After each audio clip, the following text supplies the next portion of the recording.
આપણા માનસિક સ્વાસ્થ્યમાં અથવા તો એક વિધાયક સાયકોલોજીમાં સૌથી વધારે જો અગત્યનું હોય છે તો એ છે કે માઇન્ડફુલનેસ.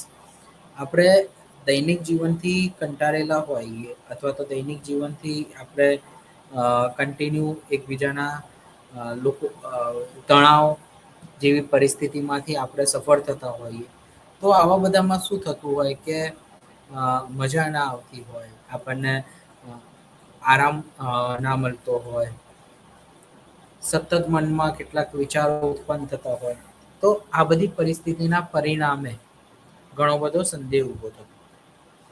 તો આમાં જે માનસિક સમસ્યા ઊભી થતી હોય અથવા તો જે માનસિક અડચણો ઊભી થતી હોય, તો એનું ચોક્કસ વ્યવસ્થાપન કરવું ખૂબ જ જરૂરી છે. આ વ્યવસ્થાપન માટે માઇન્ડફુલનેસ, ચિંતાનું વ્યવસ્થાપન, તણાવનું વ્યવસ્થાપન, આવા ખ્યાલો ખૂબ જ હેલ્પફુલ રહેતા હોય છે. તો આજે આપણે વાત કરવાના છે કે કઈ રીતે આપણે માઇન્ડફુલ અને ફ્લોને ઇન્ક્રીઝ કરી શકીએ. તો ઘણા બધા લોકો ફ્લો વિશે વાત કરે છે કે આ એક એક્ટિવિટી અને યુટિલાઇઝિંગની એક આખી પ્રક્રિયા છે કે જેમાં આપણે ફૂલેસ્ટ થઈને જેની અંદર આપણે સહકાર આપવો પડે છે.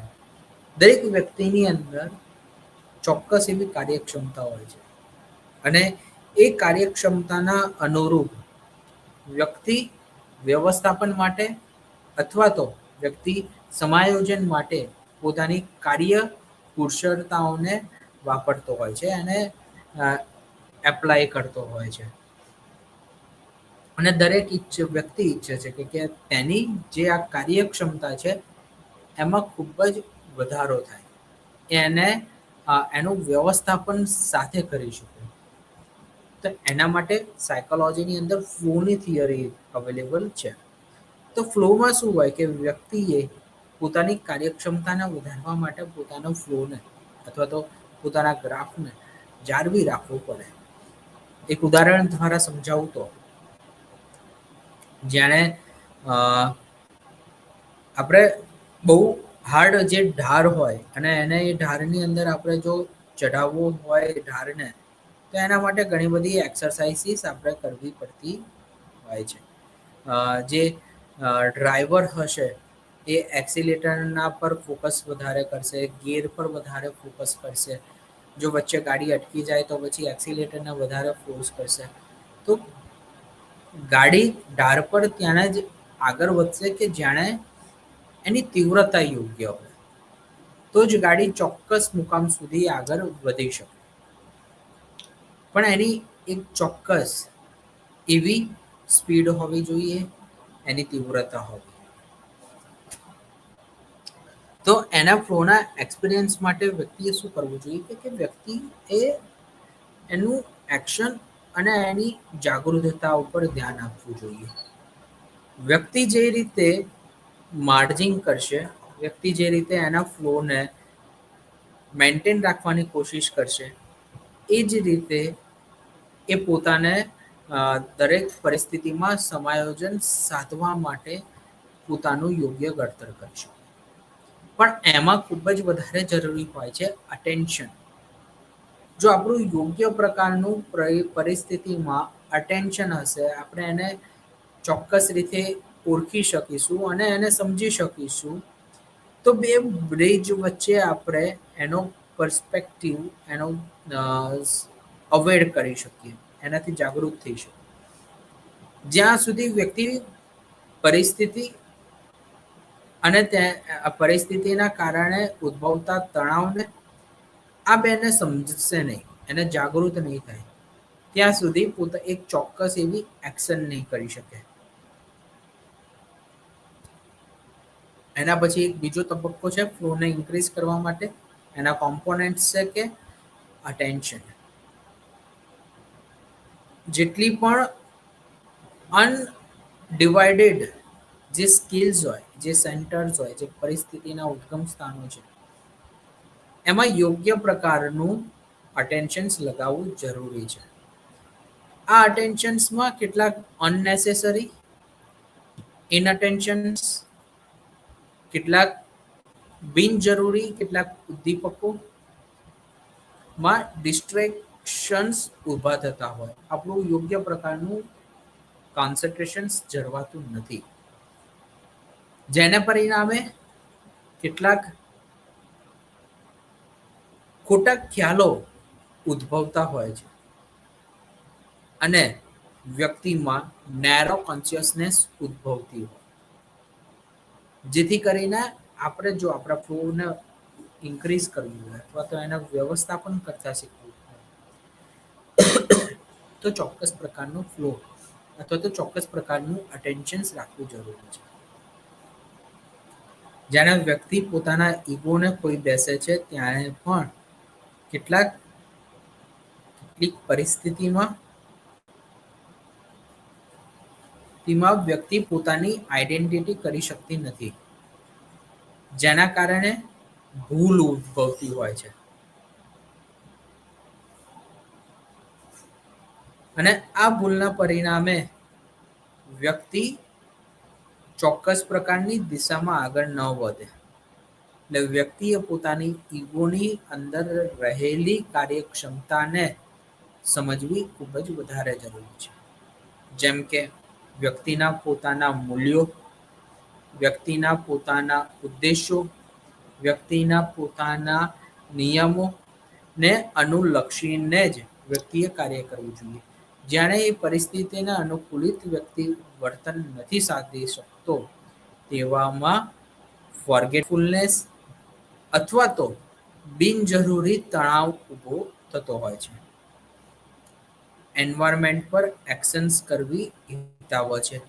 જેમ કે વ્યક્તિને જાણે પોતાનું ગમતું કાર્ય ન મળે, ત્યારે વ્યક્તિના મનમાં ચોક્કસ પ્રકારનો સંદેહ ઊભો થતો હોય, જેને પરિણામે એ વાતાવરણને અનુકૂલિત વર્તન નથી કરતું.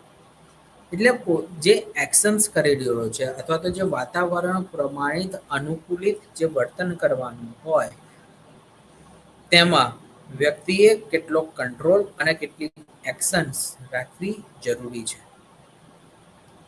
કેટલાક ક્લિયર ફીડબેક અને ડિમાન્ડ્સની અંદર એક્શન્સ રિક્વાયર્ડ થતા હોય છે અને એને અનુકૂલિત એના અનુભવ પ્રમાણે, લાક્ષણિકતાઓ પ્રમાણે વ્યક્તિએ વર્તન કરવાના હોય. વ્યક્તિનો સ્વભાવ પ્રમાણે વ્યક્તિનો ફ્લો નિર્ધારિત હોય છે.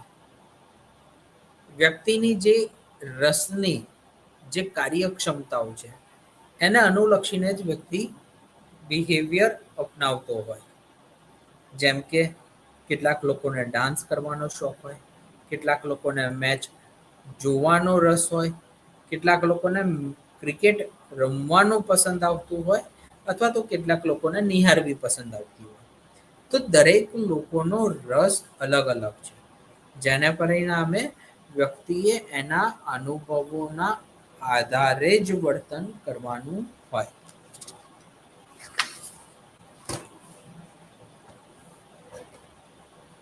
વ્યક્તિએ એમાં એન્ગેજમેન્ટ કરવું પડે અથવા તો એને અનુકૂલિત વ્યક્તિએ એના પર્સપેક્ટિવને યુઝ કરવાનું, તો જેથી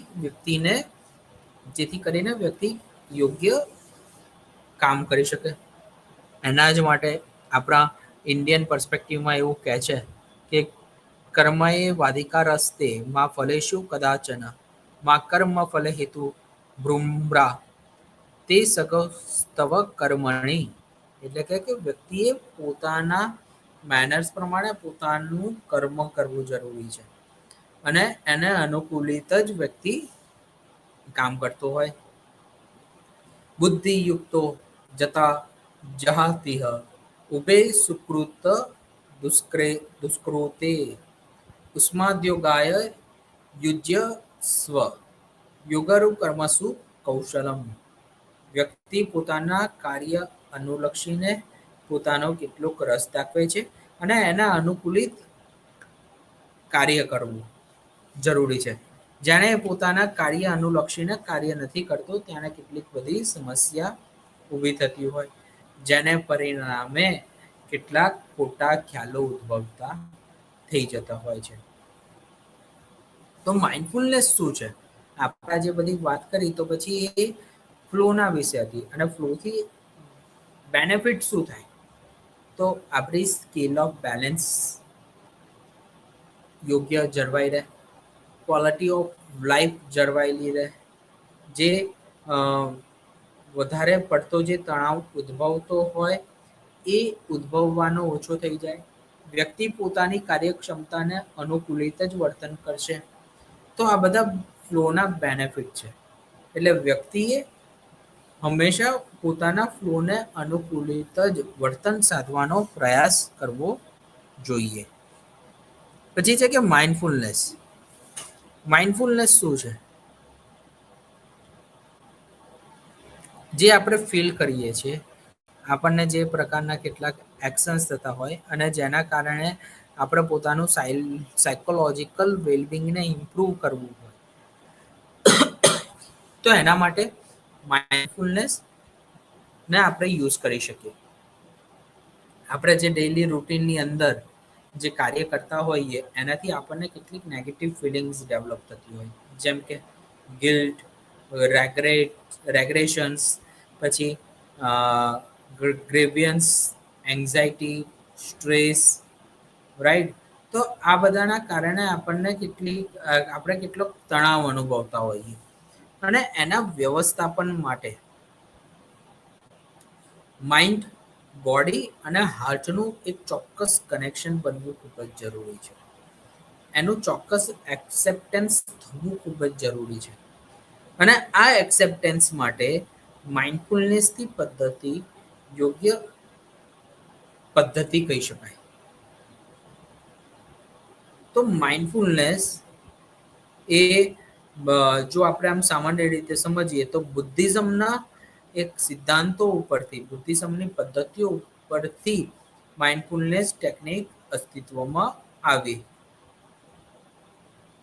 તો માઇન્ડફુલનેસ એક કોન્શિયસનેસ સાથે એક જગ્યા પર અટેન્શન લગાવવાની એક પ્રક્રિયા છે, જેમાં આપણે સીધી રીતે અને ખૂબ જ સરળ રીતે પોતાની આસપાસમાં સબ્જેક્ટિવલી જે પરસેપ્શન્સ ક્રિએટ થતા હોય એના ઉપર ધ્યાન લગાવવાનું પ્રક્રિયા કરીએ છીએ. સો એના કેટલાક ડાયમેન્શન્સ છે કે નોન જજમેન્ટલ. વ્યક્તિએ પોતાની પ્રેઝન્ટ જે મુમેન્ટ હોય એમાં વિધાઉટ એની કેટેગરીઝ એને એવોલ્યુશન્સ કર્યા વિના કેટલાક નિર્ણયો લેવા પડે. એના ભૂતકાળના અનુભવો છોડી દેવા પડે. પ્રેઝન્ટ જે મુમેન્ટ હોય એને દૂર રહીને વ્યક્તિએ નોન જજમેન્ટલ થઈને નિર્ણયો કરવાના હોય. કેટલુંક નોન સ્ટ્રાઇવિંગ છે, બરાબર. વ્યક્તિએ એની સ્પેસિફિક ગોલને અટેચ થઈને કોઈ ક્રિયા ન કરતું હોય એને કહેવાય નોન સ્ટ્રાઇંગ. એક્સેપ્ટન્સ, જે પણ અનુભવો હોય, જે પણ પરિસ્થિતિ ઘટિત થઈ હોય એ પરિસ્થિતિને અનુકૂલિત થવા માટે, એને દૂર કરવા માટે સૌથી અગત્યનું ઘટક છે એ છે એક્સેપ્ટન્સ. સાયકોલોજીની મોસ્ટલી થિયોરીઝ એવું કહે છે કે જો મારે કોઈ રેગ્રેશન્સ છે અથવા તો જે પ્રકારનું ગિલ્ટ છે, અને ગિલ્ટને જો મારે દૂર કરવું હોય તો મારા જે ભૂતકાળના જે અનુભવો છે તો એને સ્વીકારવા પડે. તો જ આપણે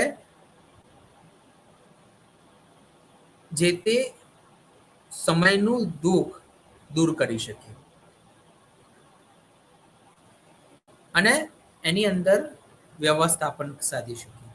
એટલે જે તે પરિસ્થિતિનો ભૂતકાળમાં અથવા તો વર્તમાન સમયમાં જે ઘટિત થઈ છે એનો સ્વીકાર થવો ખૂબ જ વધારે જરૂરી છે. Having trust in body. વ્યક્તિએ પોતાની બોડીની અંદર જે બદલાવ જોવા મળે છે, જે બદલાવ થઈ રહ્યા છે એને સ્વીકારવા જોઈએ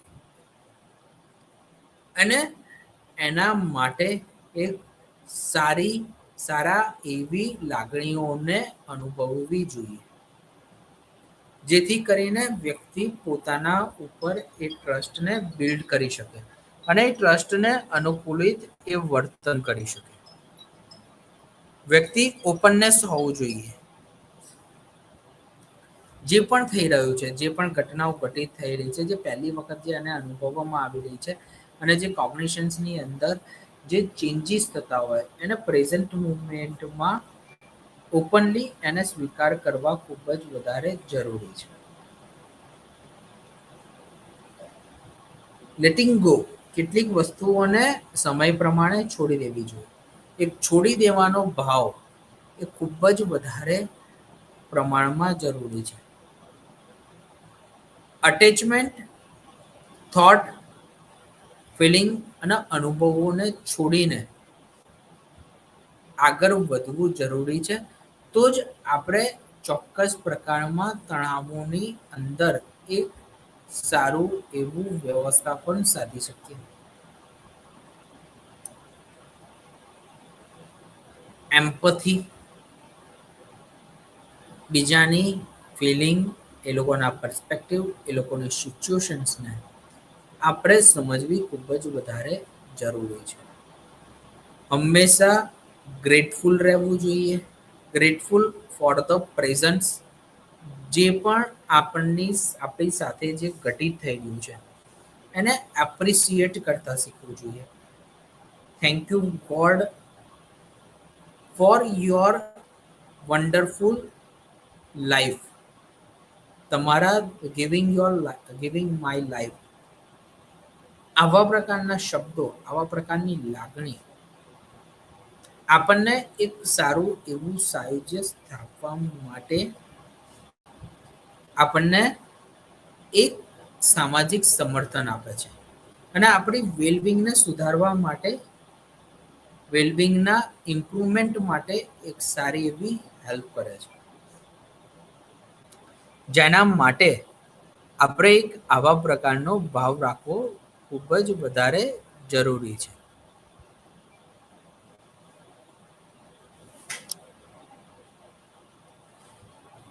માઇન્ડફુલનેસ અને વેલબિંગનું શું કનેક્શન છે? બરાબર. હવે આપણે સમજીએ કે વેલબિંગ અને વેલબિંગ એકબીજા તરફથી કઈ રીતે અટેચમેન્ટ થતા હોય. જેમ કે માઇન્ડફુલનેસ અને ફિઝિકલ હેલ્થ, આ બંને એકબીજા સાથે ખૂબ જ સારી રીતે સંકળાયેલા છે. વર્તમાન સમયમાં ઘણી બધી શારીરિક સમસ્યાઓ વધતી જોવા મળી રહી છે. પહેલા હાર્ટ એટેકના કિસ્સાઓનું પ્રમાણ ખૂબ જ ઓછું હતું. હાલ હાર્ટ એટેકના કિસ્સાઓના પ્રમાણમાં વધારો થઈ ગયો છે. એક શારીરિક સમસ્યા છે, પરંતુ આ શારીરિક સમસ્યાનું સીધો સંબંધ માનસિક સમસ્યા અથવા તો તેના માઇન્ડફુલનેસ અથવા તો તેની વેલબિંગ ઉપર રહેલો છે. વધારે પડતા તણાવના પરિણામે વ્યક્તિના હવે વર્તમાન સમયમાં હાર્ટ એટેક આવવા એ ખૂબ જ સામાન્ય થઈ ગયા છે. જેને પરિણામે વ્યક્તિ ક્યાં સાયુજ્ય સ્થાપવામાં ખચકાતો હોય. માનસિક સ્વાસ્થ્ય ના ફંક્શનિંગની અંદર જો આપણે વાત કરીએ તો લોકો વર્તમાન સમયમાં સિગારેટ, સ્મોકિંગ નું ખૂબ જ વધારે પ્રમાણમાં સેવન કરી રહ્યા છે. જેને પરિણામે તણાવ વધે છે, એન્ઝાયટી વધે છે, હાર્ટ એટેકના કેસીસ વધે છે. તો આવા સમયમાં માઇન્ડફુલનેસ બેઝ સ્ટ્રેસ રિડ્યુશન્સ ની પ્રક્રિયાથી શારીરિક સમસ્યાઓની અંદર યોગ્ય પ્રકારનું ઇમ્પ્રુવમેન્ટ લાવી શકે. વર્તમાન સમયના સંશોધનો સૂચવે છે કે સિગારેટ એ ફિઝિકલ હેલ્થમાં હાર્ટ એટેક લાવવા માટેનું એક અગત્યનું પરિબળ છે. જેથી કરીને જો આપણે માઇન્ડફુલનેસ બેઝ સ્ટ્રેસ રિડક્શન્સને જો યુઝ કરીશું તો ચોક્કસ રીતે એમાં ચોક્કસ એની ગુણવત્તાને સુધારી શકીએ. માઇન્ડફુલનેસ એન્ડ કોગ્નિટિવ ફંક્શનિંગ, જે આપણા cognitive functioning like attentions, memory, thinking, reasoning, decisions making, language etcetera, આ બધાને એનો કેટલો ખોરાક જોઈએ. જે રીતે આપણે આપણા શરીરને ચલાવવા માટે ચોક્કસ પ્રકારના વિટામિન્સ મળી રહે, ન્યુટ્રિશન્સ મળી રહે, તો એના માટે આપણે આનું સેવન કરતા હોઈએ. તો એ જ રીતે આપણા કોગ્નિટિવ ફંક્શનિંગને એનું પોતાનું એક ડાયટ મળવું જરૂરી છે. તો ડાયટ શું હોઈ શકે? તો ડાયટ છે કે માઇન્ડફુલનેસ બેઝ ઇન્ટરવેન્શન્સ, ચોક્કસ પ્રકારની ઊંઘ, ચોક્કસ પ્રકારનું એનું મેટા કોગ્નિટિવ અવેરનેસ, ચોક્કસ પ્રકારની રિલેક્સેશન ટેકનિક્સની મદદથી આપણે કોગ્નિટિવ ફંક્શનિંગમાં સુધારો લાવી શકીએ, વધારો કરી શકીએ. જેમ કે લાંબા સમય સુધી જો કોઈ વ્યક્તિના માંદગી જો સતાવતી હોય તો એને પરિણામે વ્યક્તિના કોગ્નિટિવ ફંક્શન પર ચોક્કસ પ્રકારની અસર જણાતી હોય છે. અને આ અસર ખૂબ જ લાંબો સમય સુધી જોવા મળે. આ અસરને પરિણામે વ્યક્તિનામાં કેટલોક મેમરી, વ્યક્તિના અટેન્શન્સ પર કેટલાક પ્રકારની અસરો પડતાતી હોય. તો આ અટેન્શન્સને ઇન્ક્રીઝ કરવા માટે આપણે શું કરી શકીએ કે માઇન્ડફુલનેસની મદદથી ચોક્કસ રીતે સુધારો લાવી શકીએ એમ છીએ. અને આ સુધારાની મદદથી વ્યક્તિનું કોગ્નિટિવ ફંક્શન એક્ટિવ થતું હોય છે. એટલે મેં શરૂઆતમાં કીધું જે રીતે આપણા શરીરના કેટલાક ભાગોને જેમ કે બ્લડ, હાડકા, હાર્ટ, જઠર, આ બધાને જે રીતે એક ચોક્કસ પ્રકારનો ખોરાક જોઈએ છે, એમ આપણા રિઝનિંગને, ડિસિઝન્સ મેકિંગ, મેમરી, કોગ્નિટિવ ફંક્શનિંગના એટલે કે જે કોગ્નિશન્સ એટલે કે બ્રેઇનના જે પાર્ટ છે એને આવા પ્રકારની એક્સરસાઇઝ જોઈએ, એને પોતાનો ખોરાક. તો માઇન્ડફુલનેસની રેગ્યુલેશન્સની મદદથી વિવિધ પ્રકારની એક્સરસાઇઝથી, સ્ટ્રેટેજીસથી આપણે આ ફંક્શન્સને ઇન્ક્રીઝ કરી શકીએ અને એને સપોર્ટ આપી શકીએ. માઇન્ડફુલનેસ અને ઇમોશન્સ વેલબિંગ સાથે એક ચોક્કસ એવો કનેક્શન્સ રહે છે. જેમ કે હમણાં જ આપણે વાત કરી કે ઘણા બધા પ્રકારના કેટલાક નેગેટિવ ઇમોશન્સ આપણા અંદર ઘટિત થતા હોય અથવા તો આપણે એને અનુભવ કરતા હોઈએ અને એની આપણી એક સાયકોલોજીકલ હેલ્થ પર અસર થતી હોય. જો મારું મન વધારે પડતું દુખી રહે અથવા તો હું બહુ વધારે પડતું મને રડવાની ઈચ્છા થતી હોય, જેને પરિણામે સાયકોલોજીકલ હેલ્થ પર અસર થાય. સતત માથું દુખતું હોય એનો અનુભવ થાય. સારા એવા વિચારો આપણે એને ઘટિત ન કરી શકીએ, ડેવલપ ન કરી શકીએ, જેથી કરીને કેટલાક પ્રકારનો સંઘર્ષ ઉદ્ભવતો હોય એવું લાગે. તો ઇમોશનલ ઇન્ટેલિજન્સી પર આપણી અસર થતી. દૈનિક જીવનની અંદર અનુભવાતો આ જે ઇમોશન્સનો જે પાર્ટ છે એ આપણા ઇમોશન ઇન્ટેલિજન્સીને અસર કરે છે. આપણે યોગ્ય રીતે આપણા ઇમોશન્સને યુઝ નથી કરી શકતા. પરિસ્થિતિના સાથે અનુકૂલિત ઘટિત વર્તન નથી કરી શકતા. જેને પરિણામે આ પ્રકારનો સંદેહ, આ પ્રકારની તીવ્રતા અનુભવાતી હોય.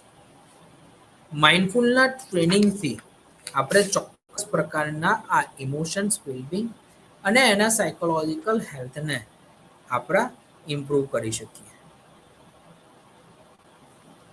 તો એના માટે સતત માઇન્ડફુલનેસ બેઝ ઇન્ટરવેન્શન્સ પર આપણે ઇન્ડિવિજ્યુઅલી ફોકસ કરવું જરૂરી છે.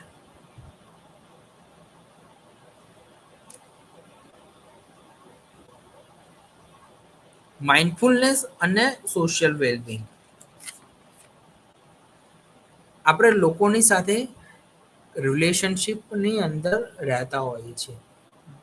રિલેશનશિપ એટલે કે લોકોની સાથે સંબંધો સ્થાપવા. પછી એ માતા પિતા સાથે હોય, શિક્ષકો સાથે હોય, મિત્રો સાથે હોય, કુટુંબીજનો સાથે હોય. અને આ રિલેશનશિપમાં ક્યારેક ફ્રિકવન્ટલી નેગેટિવ કોન્ફ્લિક્ટનો આપણે અનુભવ કરીએ, એટલે કે સંઘર્ષ અનુભવતા હોય, જેને પરિણામે આપણા ફિઝિકલ સાયકોલોજીકલ વેલબિંગ પર અસર પહોંચતી હોય છે. આ અસરને ઘટાડવા માટે પણ ફિઝિકો માઇન્ડફુલનેસની પદ્ધતિ આપણને રાહત આપે છે. સતત આપણે સંબંધોને જાળવવા અથવા તો સંબંધોની અંદર કેટલો કોન્ફ્લિક્ટ અથવા તો સંઘર્ષ ઉદ્ભવવાના કારણે આપણા મનમાં તણાવ ઊભો થઈ જતો હોય. અને આ તણાવને રોકવા માટે માઇન્ડફુલનેસની પદ્ધતિ આપણને હેલ્પ કરે, જેથી કરીને આપણને યોગ્ય પ્રકારનું આપણે સારી રીતે ઇન્ટરવેન્શન્સ અથવા તો સંબંધોની ગુણવત્તાને આપણે જાળવી શકીએ.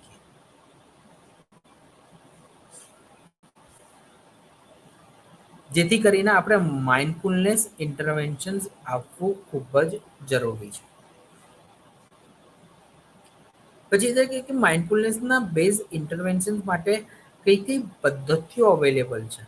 તો માઇન્ડફુલનેસ બેઝ સ્ટ્રેસ રિડક્શન્સ બુદ્ધિસ્ટ ના જે સિદ્ધાંતોની અંદરથી ઉતરી આવેલી આ બુદ્ધિસ્ટ માઇન્ડફુલનેસ મેડિટેશન્સ ટેકનિક્સ છે, જે આપણા ફિલિંગ, આપણા થોટને અને આપણા બોડીને સ્કેન કરવાની એક સાયુજ્ય સ્થાપવા માટેનું એક ઇફેક્ટિવ એક પદ્ધતિ કહી શકાય, જેમાં વ્યક્તિએ પોતાના બોડીની અંદર અનુભવાતા પેઇનની અંદર ફોકસ કરવાનું છે. અને એમાં ઇમ્પ્રૂવ કરવા માટે પોતાની જાતને હેલ્પ કરવાની છે. જેમ કે વ્યક્તિ પોતાના જે અનુભવાતો જે પેઇન છે એને ઇમ્પ્રૂવ કરવા માટે એને સ્ટ્રેચિંગ આપીને એને માઇન્ડફુલનેસની મદદથી ઇન્ક્રીઝ કરવાથી એ પોતાના જે પેઇનને અથવા તો જે એને તકલીફ પડી રહી છે એને સોલ્વ કરી શકે. તો એના માટે બોડી સ્કેનિંગ, કોન્સન્ટ્રેશન એન્ડ હઠ યોગાની વાત અહીંયા આગળ કરવામાં આવેલી છે. એ જ રીતે બીજી પદ્ધતિ છે કે માઇન્ડફુલનેસ બેઝ કોગ્નિટિવ થેરાપી, જેમાં વ્યક્તિએ પોતાના થોટ અને ઇમોશન્સને ડીપ બ્રીથિંગ સાથે એક્સેપ્ટ કરવા ખૂબ જ જરૂરી છે. જ્યાં સુધી વ્યક્તિ ડીપ બ્રીથ સાથે પોતાના કોગ્નિશન્સની મદદથી એના વિચારોને, એના આવેગોને અને એની ફિલિંગ્સને સ્વીકારશે નહીં, ત્યાં સુધી વ્યક્તિ સમસ્યાને હરવાશમાં નહીં લઈ શકે. જેને કારણે એક્સેપ્ટન્સ કરવું ખૂબ જ વધારે જરૂરી છે.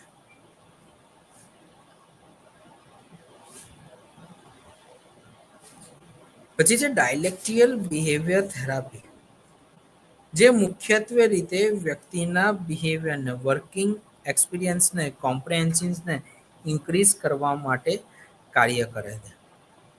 જેથી કરીને વ્યક્તિના બિહેવિયરમાં ચોક્કસ પ્રકારનો સુધારો આવે.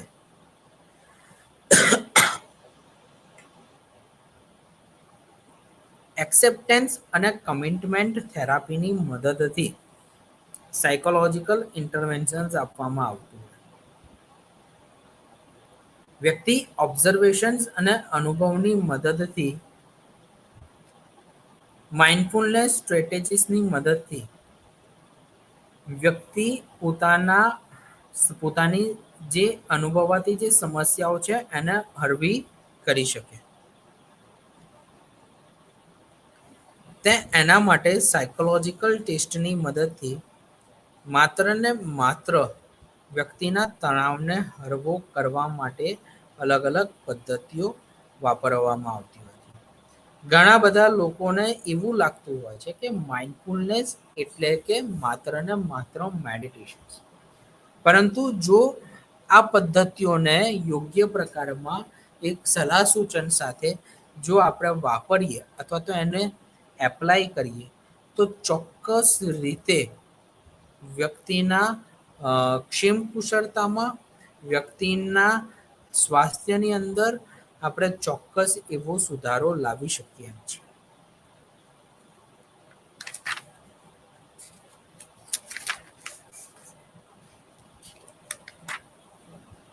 એટલે આપણે એવું કહી શકીએ કે માત્ર ને માત્ર માઇન્ડફુલનેસ એક એવી અસરકારક ટેકનિક કહેવાય કે જેની કોઈ આડઅસર નથી અથવા તો તેની મદદથી કોઈ પ્રકારનો સંદેહ ઊભો થતો નથી, પરંતુ વ્યક્તિના ચોક્કસ રીતે માનસિક સ્વાસ્થ્યની અંદર આપણે સુધારો લાવી શકીએ.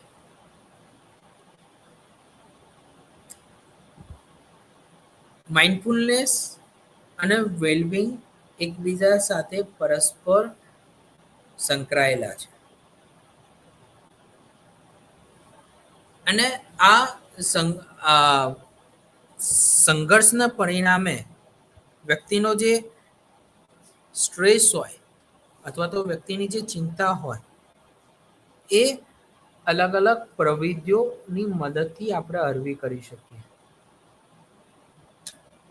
અત્યારે આપણે જોઈએ તો ઘણા પ્રકારના તણાવો હવે ઉદ્ભવતા વધતા જોવા મળી રહ્યા છે.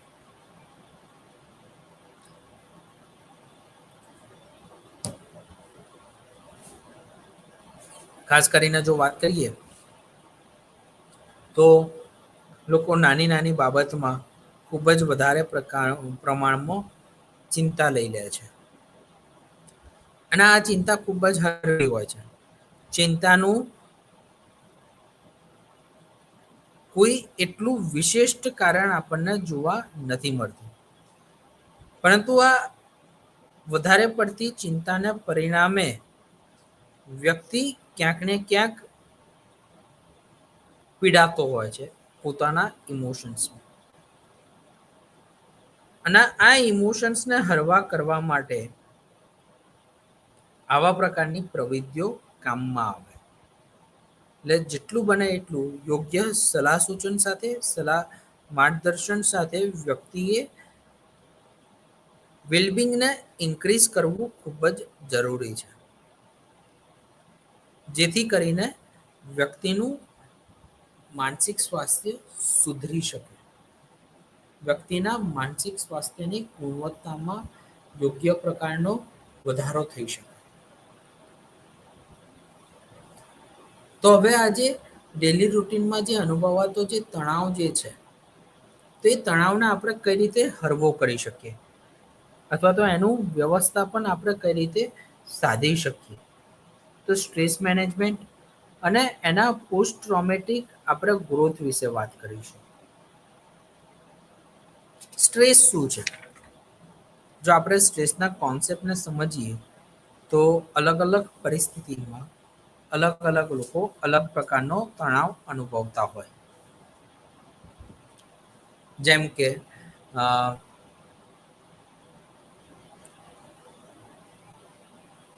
કેટલાક લોકોને પરીક્ષાની અંદર આપવામાં કોઈ પણ પ્રકારનો તણાવ ઉદ્ભવતો નથી. જેમ કે જો આપણે 12મા ધોરણ 10મા ધોરણની અંદર ભણતા વિદ્યાર્થીઓની વાત કરીએ તો કેટલાક લોકોને સ્ટ્રેસને 10માનો કોઈ પણ પ્રકારનો સ્ટ્રેસ ના હોય, એને 10મું ધોરણ ખૂબ જ હળવું લાગે. પરંતુ કેટલાક લોકોને 10મા ધોરણની અંદર જે ભણાવવામાં આવતા વિષયો છે એ તણાવવાળા લાગે, તણાવશીલ લાગે. જેમ કે કેટલાક લોકોને ગણિત અઘરું લાગે, કેટલાક લોકોને ગુજરાતી અઘરું લાગે, કેટલાક લોકોને સાયન્સ ઈઝી લાગે. તો વ્યક્તિને પોતાના રસને અનુકૂલિત તણાવ અનુભવાતો હોય છે. અને વ્યક્તિ એનાથી કેટલોક સેપરેશન્સ અથવા તો કેટલાક પ્રકારની ચિંતાનો અનુભવ કરે. અને આ ચિંતાને હળવી કરવા માટે અલગ અલગ પ્રયત્નો અથવા તો અલગ અલગ ટેકનિક વિદ્યાર્થીઓને હેલ્પ કરવી ખૂબ જ જરૂરી છે, કે જેથી કરીને વિદ્યાર્થીઓનું માનસિક સ્વાસ્થ્ય જળવાયેલું રહે.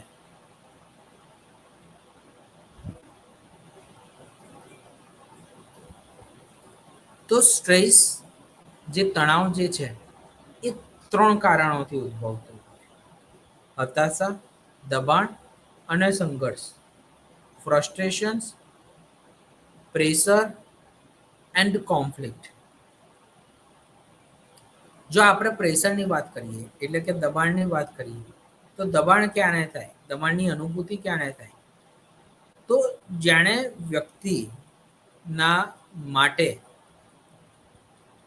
કોઈ એક કાર્ય સતત એની કાર્યક્ષમતાની બહાર જઈને એને કાર્ય કરવું પડતું હોય, જેને પરિણામે અનુભવાતો જે પરિસ્થિતિનો ભાર જે છે એ દબાણ કહેવાય. જેમ કે આપણે એવું કહેવાય કે પાણીનો ગ્લાસ છે, એની અંદર હું પાણી ભરી રહ્યો છું. હવે પાણી જે ગ્લાસની જે ક્ષમતા છે એને જ પ્રમાણે એ પોતાનું પાણી અંદર ભરાશે. પરંતુ વધારે પ્રમાણમાં ગ્લાસ ભરાઈ ગયો છે છતાં પણ હું પાણીને જો ઠાલવવાનો પ્રયત્ન કરીશ તો એનાથી શું થશે? પાણી બહાર ઢોળાશે. ગ્લાસની અંદર તેની ગુણવત્તા નહીં જોવા મળે. જાણે આ ગુણવત્તા જોવા નથી મળતી, જેને પરિણામે શું થશે કે પાણી બહાર જાય છે અને ગ્લાસમાં પડતું નથી. તો ગ્લાસની અંદર આ દબાણની અનુભૂતિ થઈ રહી છે. એને શું કહેવાય કે દબાણની અનુભૂતિ થઈ રહી. અને આ દબાણની અનુભૂતિના પરિણામે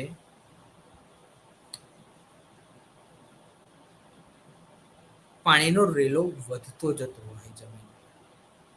એ જ રીતે વ્યક્તિ પોતાની કાર્યક્ષમતાથી બહાર જઈને વસ્તુઓની એની ઉપર ઠલવાતી રહેતી હોય, એ અંદર જમા થતી રહેતી હોય, જેને પરિણામે વ્યક્તિને તણાવ જેવી પરિસ્થિતિનો અનુભવ થાય છે.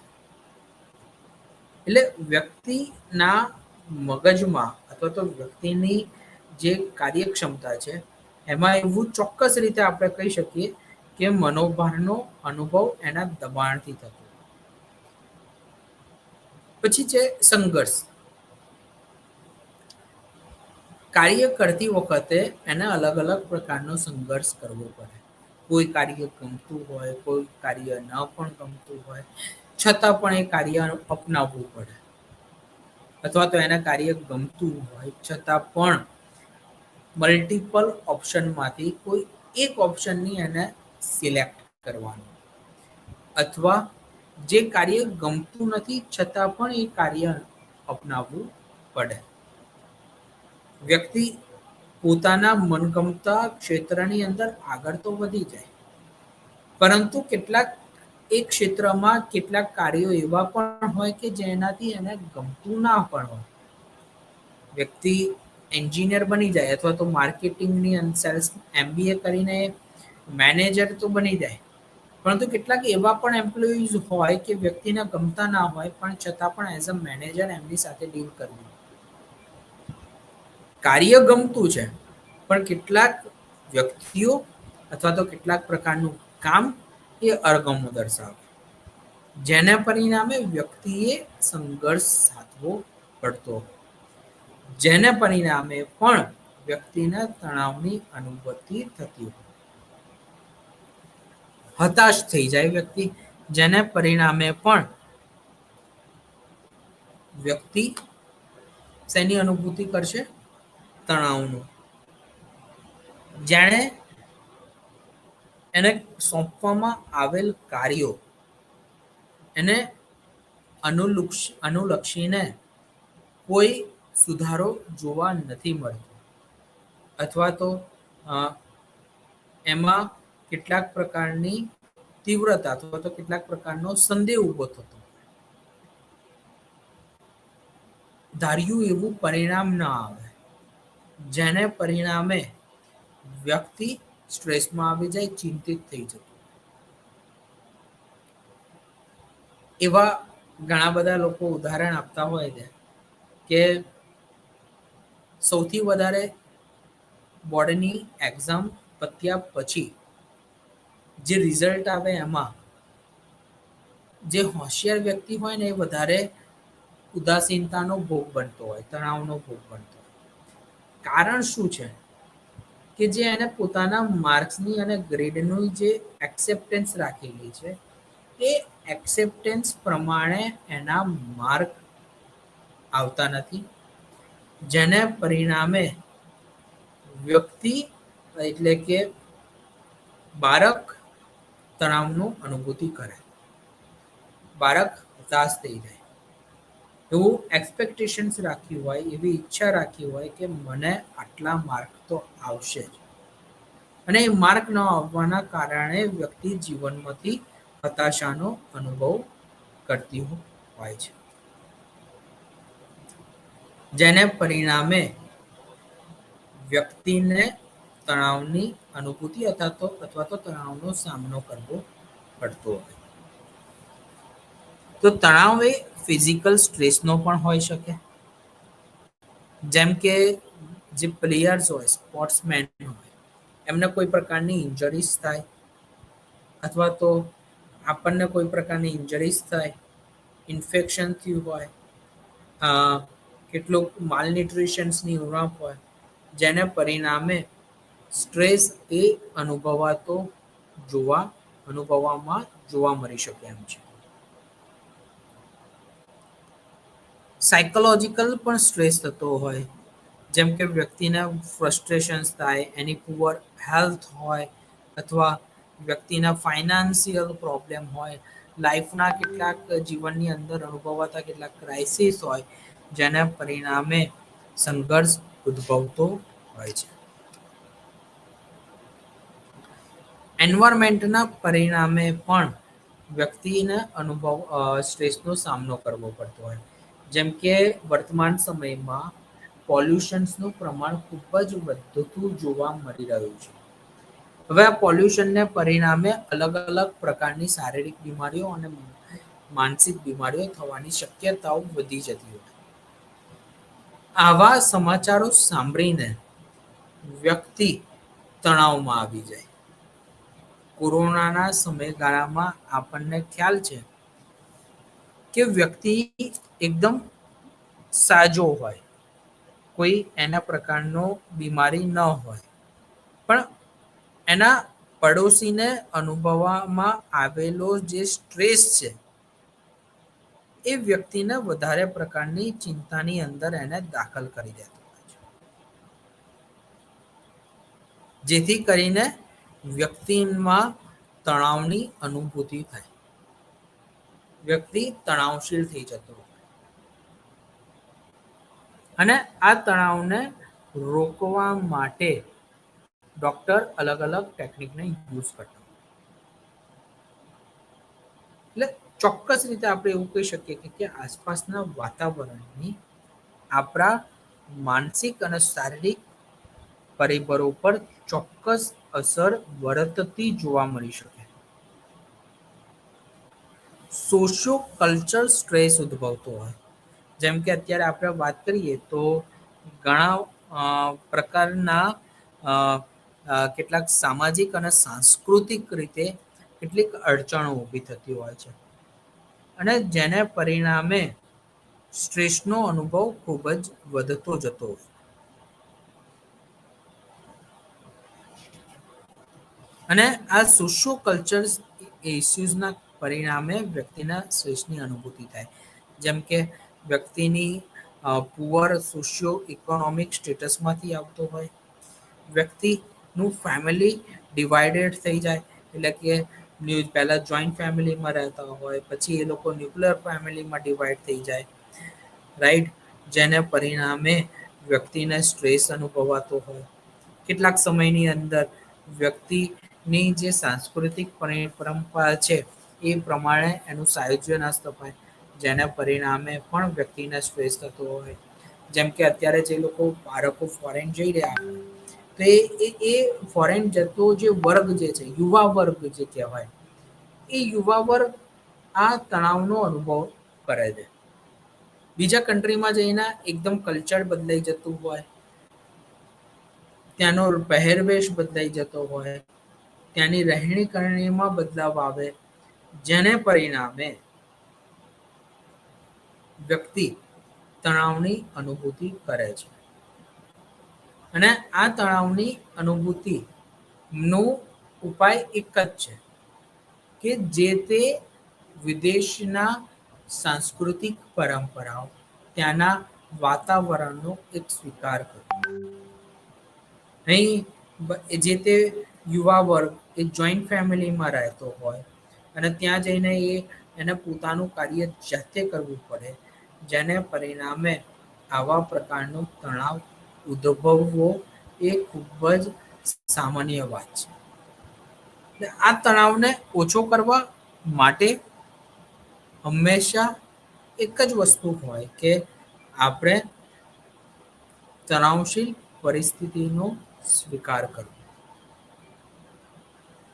જેથી કરીને આપણે હળવા તણાવની અનુભૂતિ કરી શકીએ. તો કઈ કઈ સ્ટ્રેટેજીસ અથવા તો ટેકનિક છે મેનેજમેન્ટ ઓફ સ્ટ્રેસ, કે આપણે એનું સ્ટ્રેસનું મેનેજમેન્ટ કરી શકીએ? તો આઈડેન્ટિફિકેશન ઓફ સ્ટ્રેસ, તો આપણે કઈ રીતે આપણા તણાવને અનુભવ કરી શકીએ અથવા તો એને આપણે સમજી શકીએ કે મને તણાવ છે. તો એના કેટલાક ફિઝિકલ સાઇન છે, જેમ કે ચેન્જીસ ઇન હાર્ટબીટ, આપણા હાર્ટબીટની અંદર જે હૃદયના જે ધબકારા છે એની અંદર કેટલોક બદલાવ આવે, બ્લડ પ્રેશરની અંદર બદલાવ આવે, બોડીનું જે વેટ હોય, બોડી વેટ એ એની અંદર બદલાવ આવે. કેટલાક લોકો ખૂબ જ વધારે પડતા સ્ટ્રેસમાં આવીને વધારે પડતું ખાવાનું ભોજન જમી લેતા હોય, કેટલાક લોકો ભોજનની અંદર એ લોકોના અરુચિ થઈ જતી હોય, ઊંઘવામાં સમસ્યા ઊભી થાય, પેટની અંદર સ્ટમક પ્રોબ્લેમ્સ સ્ટાર્ટ થઈ જતા હોય, માથાની અંદર દુખાવો થતો હોય, ફ્રિકવન્ટલી કેટલાક કોલ્ડ એન્ડ ઇન્ફેક્શન થતા હોય, મસલ ટેન્શન્સ થાય, મસલ્સની અંદર કેટલાક લોકોને જોયું હોય તો કેટલાક લોકોને એવી અનુભૂતિ થતું હોય કે વાઇબ્રેશન્સ આવે, જેથી કરીને આ પ્રકારની અનુભૂતિ જોવા મળે. જો સ્ત્રી હોય અથવા તો છોકરી હોય તો એની મેન્સ્ટ્રલ સાયકલ ખોરવાઈ જતી હોય, લિબિડોની અંદર પણ અસર થાય, સેક્સ્યુઅલ ઇન્ટરેસ્ટ ઓછો થઈ જાય. તો આ બધા જે પરિણામો જે છે એ તણાવ થવા માટે એક અસરકારક ભાગ ભજવે. કેટલીક સાયકોલોજીકલ સાઇન છે કે જેથી કરીને આપણે તણાવને સમજી શકીએ, જેમ કે ડિફિકલ્ટી એન્ડ કોન્સન્ટ્રેશન, ધ્યાન લગાવવામાં કેટલાક અડચણો ઊભા થાય, વસ્તુઓને યાદ રાખવા માટે કેટલીક તકલીફોનો સામનો કરવો પડે, વસ્તુને યાદ રાખવા માટે રિકોલિંગની પ્રક્રિયાઓનો વારંવાર અભ્યાસ કરવો પડે, અને વગર કામની ચિંતા વરિસ થવી, જે સાયકોલોજીકલ સ્વાસ્થ્ય માટે અથવા તો સાયકોલોજીકલ સ્ટ્રેસનું એક સાઇન કહી શકાય. પછી જે કઈ ઇમોશન સાઇન છે કે જેથી કરીને આપણે એવું કહી શકીએ કે વ્યક્તિને સ્ટ્રેસની અનુભૂતિ થાય. આપણે એવું કહી શકીએ કે મનોભારના પરિણામે ઇમોશન્સ ઉપર પણ અસર કેટલી જોવા મળે. જેમ કે ગુસ્સો આવી જવો, વ્યક્તિ વારંવાર મોડી થઈ જાય. એટલે ઘણા બધા લોકો એવું કે મારો ફ્રેન્ડ તો મૂડી છે. તું મૂડી શું? વારંવાર તણાવના પરિણામે વ્યક્તિને નો સ્વભાવની અંદર કેટલોક બદલાવ થાય. વ્યક્તિને ઇરિટેશન્સ થવા માંડે. સતત સ્ટ્રેસમાં રહેવાને પરિણામે વ્યક્તિ ઇરિટેટ વધારે ફીલ કરતો હોય. ઇરિટેશન સાથે જવાબ આપી દે, જાઓ મારે નથી આવવું, તમે એકલા જવાનું પસંદ કરો, મારે નથી આવવું, મને એકલો છોડી દો. તો આવા બધા જે વાક્યો જે છે એ ઇરિટેશન્સ ના છે. ઉદાસ રહેવું પસંદ કરે. કેટલાક લોકો ચિંતામાં આવીને અ, અ, મન એમનું ઉદાસ થઈ ગયું હોય, ચહેરો ઉદાસ થઈ ગયો હોય, અ, સતત કંઈક વિચારતા હોય, મગજની અંદર વિચારો ચાલતા હોય એવું આપણને લાગે. તો આ ઇમોશન સાયન્સ છે સ્ટ્રેસની. કેટલીક બિહેવિયર સાયન્સ હોય, જેમ કે વ્યક્તિનું પુઅર સેલ્ફ કેર હોય, પોતાની યોગ્ય જાળવણી ના રાખે, પોતાની કેર ના કરે. કે જો હું કે જેમ કે કેટલાક લોકો દાઢી તો વધારી હોય, બિયર્સ બનાવી હોય, પણ એની ચોક્કસ પ્રમાણે કેર કરવી પડે. જેમ કે એને શેપ આપવો પડે, એની ઉપર શેમ્પૂસ કરવું પડે, અથવા ફિમેલ હોય તો પછી એના નખ વધારેલા હોય તો પછી એની યોગ્ય માવજત કરવી પડે કે એની અંદર કેટલાક ખરાબ મેલ ના ઘૂસી જાય, અથવા તો એને નેઇલ પોલિશિંગ કરવું, એને શેપ આપવો. તો આ બધું શું છે કે તે સેલ્ફ કેર ની અંદર આવે. તો એ વ્યક્તિની અંદર જોવા નથી મળતું. વ્યક્તિ વસ્તુઓને એન્જોય નથી કરતો, રાઈટ? અથવા તો એ ડ્રગ્સ અને કે આલ્કોહોલની અંદર કેટલોક એડિક્ટેડ થઈ જતો હોય. વ્યક્તિ સ્મોકિંગ કરે, અથવા તો વધારે પ્રકારનું ઓવર ઇટિંગ કરે, ગેમ્બલિંગ અથવા તો એક્સેસિવ ઇન્ટરનેટ યુઝિંગ એ તણાવને અ, ના ખૂબ જ વધારે પ્રકારમાં એ તણાવનો અનુભવ કરી રહ્યો છે. એની એક એ ફિઝિકલ સાઈન છે.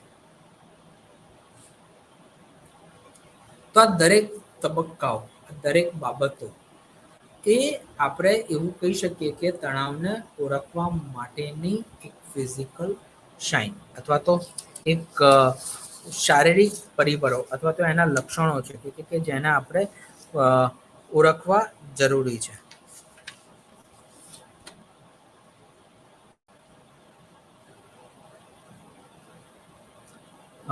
જો આપણે વાત કરીએ તો કઈ કઈ સ્ટ્રેટેજીસ હોઈ શકે જે physical aspect of stress management, તો એના વિશે વાત કરવાની છે. હમણાં જ આપણે વાત કરી કે જે પ્રકારનો આપણે સ્ટ્રેસ અનુભવીએ તો એની physical, emotions, social, psychological science આપણે એને ઓબ્ઝર્વ કરતા હોઈએ અને જોતા હોઈએ છીએ. તો આ સાઇનને પરિણામે કેટલાક ફિઝિકલ પ્રોબ્લેમ જોવા મળે, જેમ કે મસ્ક્યુલર વિધાઉટ એની problems, without any examinations. આપણે એવું કહી શકીએ કે વ્યક્તિ તણાવની અનુભૂતિ કરતો હોય. વ્યક્તિ અલગ અલગ ડોક્ટર્સને મળે, ડોક્ટર્સ અલગ અલગ પ્રકારના કેટલાક ટેસ્ટ કરતા હોય અને આ ટેસ્ટની અંદર કેટલાક રિપોર્ટ્સ આવે કે રિપોર્ટ બધા નોર્મલ હોય, તો ડૉક્ટર એવું કહે કે તમારા રિપોર્ટ તો નોર્મલ છે, તો કોઈ ટેન્શન કરવા જેવું નથી, તમે વધારે પડતું વિચારશો નહીં, ફ્રી લો. માત્ર ફ્રી રહેવાથી તણાવ ઓછો ન થાય. તો એના કેટલાક આ જે સંકેતો છે કે જે ડૉક્ટર જે રિપોર્ટ કરાવે તો એની અંદર બધા રિપોર્ટ નોર્મલ આવવાનું રીઝન જ એ હોય કે વ્યક્તિ તણાવની અનુભૂતિ કરે છે. તો આજે તણાવ જે ફિઝિકલ જે સ્ટ્રેસ છે એને હળવો કરવા માટે જેકોબ્સન પ્રોગ્રેસિવ મસ્ક્યુલર જે રિલેક્સેશન ટેકનિક છે એની મદદથી વ્યક્તિનો સ્ટ્રેસ આપણે ઓછો કરી શકીએ છીએ. જેકોબ્સન પ્રોગ્રેસિવ મસ્ક્યુલર રિલેક્સેશન ટેકનિકની મદદથી વ્યક્તિ પોતાની નર્વસ સિસ્ટમને ઇન્ક્રીઝ કરી શકે, જેથી કરીને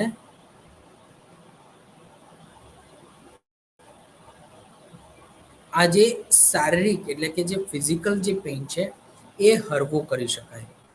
અને આ જેકોબ્સન પ્રોગ્રેસિવ મસ્ક્યુલર ટેકનિક એ હેડ માટે, આઈઝ માટે, માઉથ માટે, ચેસ્ટ માટે, ટંક માટે, સ્ટમક માટે, લોઅર બેક માટે અલગ અલગ પ્રકારનો હોય છે.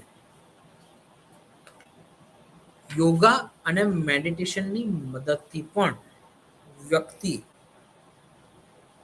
પોતાના તણાવને હળવો કરી શકે. ચોક્કસ માઇન્ડફુલનેસ બ્રીથિંગ એન્ડ મેડિટેશન્સ વ્યક્તિના અ, સમાયોજન માટે અને સમાયોજનની અંદર ઉદ્ભવતા તણાવના વ્યવસ્થાપન માટે એક અસરકારક રોલ ભજવે છે, જેથી કરીને વ્યક્તિ નોન જજમેન્ટલ થઈને રિસ્પોન્સ કરતો. એટલે yoga and mindfulness breathing techniques ચોક્કસ રીતે તણાવને હળવું કરવા માટે કામ કરતું. તો આજે જે આપણે વાત કરી છે એ છે કે વેલબિંગને કઈ રીતે ઇમ્પ્રૂવ કરવું. માઇન્ડફુલનેસ શું છે, માઇન્ડફુલનેસનું વ્યવસ્થાપન આપણે કઈ રીતે કરી શકીએ, માઇન્ડફુલનેસની અલગ અલગ પ્રવિધિઓ વિશે આપણે વાત કરી. સ્ટ્રેસ શું છે, સ્ટ્રેસને અસર કરતા પરિબળો કયા કયા છે, સ્ટ્રેસનું વ્યવસ્થાપન આપણે કઈ રીતે કરી શકીએ. તો એની આપણે તબક્કાવાર જે વાત કરી એનું ઇમ્પ્લિકેશન્સ કરવું જરૂરી છે. આપણા સિલેબસમાં જે એની ટેકનિકની જે વાત કરવામાં આવી છે તો એને તમારે પ્રેક્ટિકલી પોતાના ઉપર એપ્લાય કરવાનું છે. અને આ પ્રેક્ટિકલી એપ્લાય કરવાથી તમે ચોક્કસ રીતે સ્ટ્રેસને હળવા કરવાની અલગ અલગ ટેકનિકને સમજી શકશો. જેકોબ્સન પ્રોગ્રેસિવ મસ્ક્યુલર ટેકનિકને વાંચી શકો, અથવા તો તમે જે માઇન્ડફુલનેસ અને યોગાની જે ટેકનિક્સની વિશે જે વાત થઈ છે એને તમારે વાંચવાની છે. તેમજ approach of yoga and hatha yoga વિશે તમારે વાંચવાનું છે અને એના ઇમ્પ્લિકેશન્સ વિશે સમજવાનું છે. નેક્સ્ટ ક્લાસમાં આપણે સાયકોલોજીકલ સ્ટ્રેસ મેનેજમેન્ટ સ્ટ્રેટેજીસ વિશે સમજીશું. આપણે સ્ટ્રેસ ને અથવા તો વેલબિંગને ઇમ્પ્રૂવ કઈ રીતે કરી શકીએ અને એના પ્રેક્ટિકલી ઇમ્પ્લિકેશન્સ કેવા હોય, એના એપ્લિકેશન્સ ફોર્મ વિશે આપણે વાત કરીશું. રાઈટ, તો આટલું જે હોમવર્ક તમને આપ્યું છે એને ફોલો કરજો.